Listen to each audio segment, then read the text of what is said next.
Listen to this line.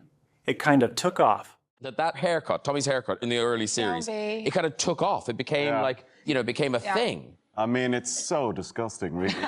Here they're talking about a haircut from Peaky Blinders that suddenly started showing up everywhere. So when you hear it kind of took off, it means it started becoming popular, maybe a little unexpectedly. The base phrase is take off, which means something starts growing quickly or gets a lot of attention. You'll hear it a lot when people talk about trends, ideas, videos, products, or anything that suddenly starts doing really well. Here are two quick examples. Our channel was small at first. Yeah, but then it took off. That trend was everywhere last year. I know, it really took off. Now say it out loud. It kinda took off.